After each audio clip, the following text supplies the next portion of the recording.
أعوذ بالله من الشيطان الرجيم. بسم الله الرحمن الرحيم. يا أيها الذين آمنوا لا تبتلوا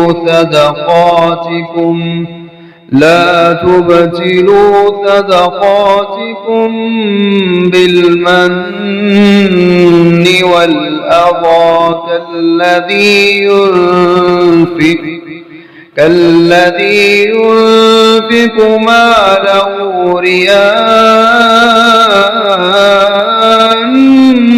الناس ولا يؤمن بالله واليوم الآخر، ومثله كمثل صفوان عليه تراب فأصابه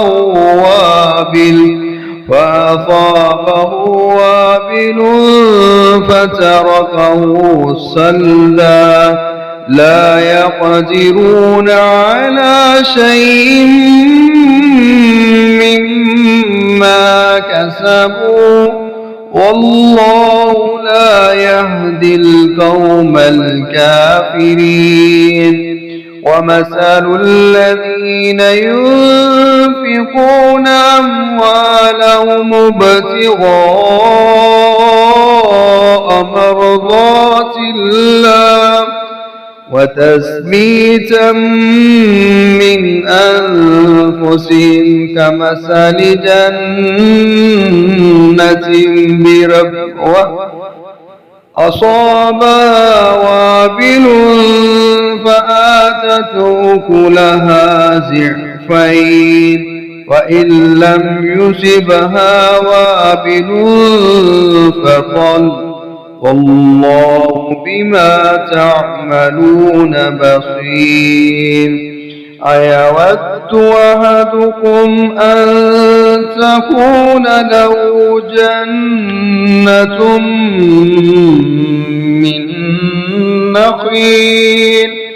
من نخيل وأعناب تجري من تحتها الأنهار له فيها من كل الثمرات، وأصابه الكبر وله ذرية ضعفاء وأصابها إعصار فيه نار فاحترقت. كذلك يبين الله لكم الآيات لعلكم تتفكرون. ऐ लोगों जो ईमान लाए हो, अपने सदके एहसान रखने और तकलीफ पहुँचाने से बर्बाद मत करो उस शख्स की तरह जो अपना माल लोगों के दिखावे के लिए खर्च करता है और अल्लाह और यौम आखिरत पर ईमान नहीं रखता। तो उसकी मिसाल एक साफ चट्टान की मिसाल जैसी है जिस पर थोड़ी सी मिट्टी हो, फिर उस पर एक जोरदार बारिश बरसे, बस उसे एक सख्त चट्टान की सूरत में छोड़ जाए, वो उसमें से किसी चीज पर दस्तरस नहीं पाएंगे जो उन्होंने कमाया। अल्लाह काफिर लोगों को हिदायत नहीं देता। और उन लोगों की मिसाल जो अपने माल अल्लाह की रज़ा चाहते हुए और अपने दिलों को साबित रखते हुए खर्च करते हैं, उस बाग की मिसाल जैसी है जो किसी ऊंची जगह पर हो, जिस पर एक जोरदार बारिश बरसे तो अपना फल दुगना दे। बस अगर इस पर जोर की बारिश ना बरसे तो कुछ शबनम, और अल्लाह जो कुछ तुम कर रहे हो उसे खूब देखने वाला है।